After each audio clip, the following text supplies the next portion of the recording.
Systems of linear inequalities. We already talked about a system means two or more lines. So today we're talking about two or more inequalities. The solution, we already talked about this as well. It's where the two graphs are going to cross. So just a little illustration. Let's put this up here off to the side. Here's our graph. Here's my first fictitious line. I'm going to shade it below. Shading below, what kind of inequality would that be represented by?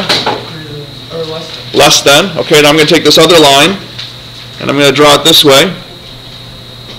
And I'm going to shade this one below, above. And so then we have to look at this and say, where do these two shaded sections cross? And Drew, obviously, it's in this little pie shape to the right. And so that's the only area that truly is the solution. And so then what you want to do is you want to just kind of darken that, so it's obvious that that's the answer. And then clearly make these dotted lines if that's what the case is. Sometimes I'll put an arrow and say solution. So it's obvious, what you're talking about is your target. This area at the bottom that's red or the area above that's blue are not solutions because they don't satisfy both inequalities. So for a solution to be true today, it's got to have both on. So when you do your initial shading, Jalan, shade lightly in both cases. And then once you've seen where they cross, then darken it in. Now, is it possible that two things might not cross? It's possible. Okay? Pretty rare, but it's possible. So, here's our steps. We have to solve for y. Okay, that's going to be key. The graph each line separately, make the boundary line either solid or dotted. Okay? Shade above or below the lines, and the overlap area is our solutions. And here is a key, and I want you to put a box around this. With inequalities, if you divide by a negative, remember you've got to switch the inequality. So no, as we're looking at our stuff today, my main focus is not necessarily how to graph just a single line, but how to remember how to solve for y, what do we do when we divide by a negative, and how do we find out where things cross. So, here's my first scenario. Assuming we had done all this, Zach and I had graphed these lines, and I had looked at the graph, and I had said to myself, does this point 4, 10 fall in the doubly shaded area of these two equations? Now, the problem with these two equations is they're not nice and neat to graph. And so I want to see, though, if 4, 10 falls in that double shaded area. If it falls in this double shaded area, then it's a solution. But if it falls down here, up there, or out to the left, it's not.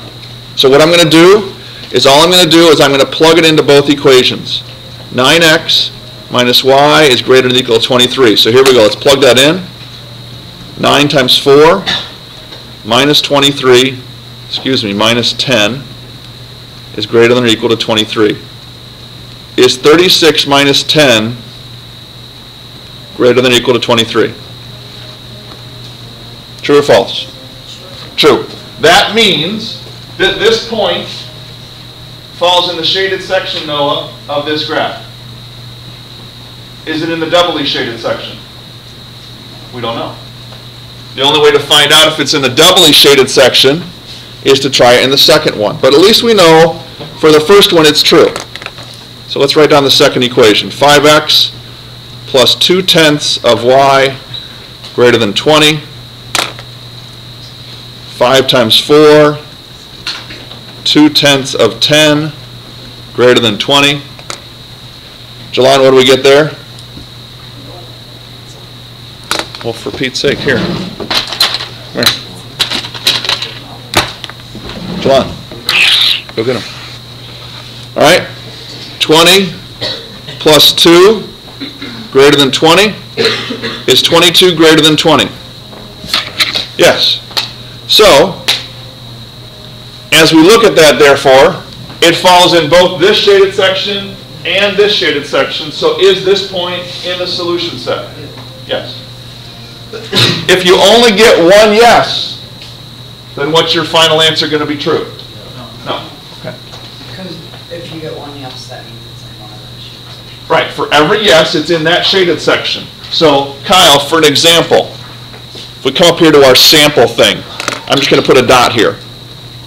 Okay? The red dot, does it fall in both? No. But you get a yes for one of them, right? Yes. This dot, does it fall in both?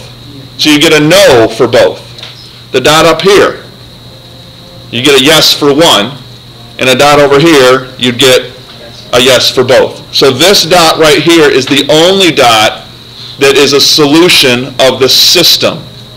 These two dots are solutions of one or the two of them, but this is the only one that's a solution for both. Now, the whole idea here is by using the equations, we can go way outside the box of our normal graph size. And that's the premise. It allows us to try things that are out of that +6 to -6 grid. Obviously 410 is out of that grid. And these equations are not nice equations, they're not solved for y.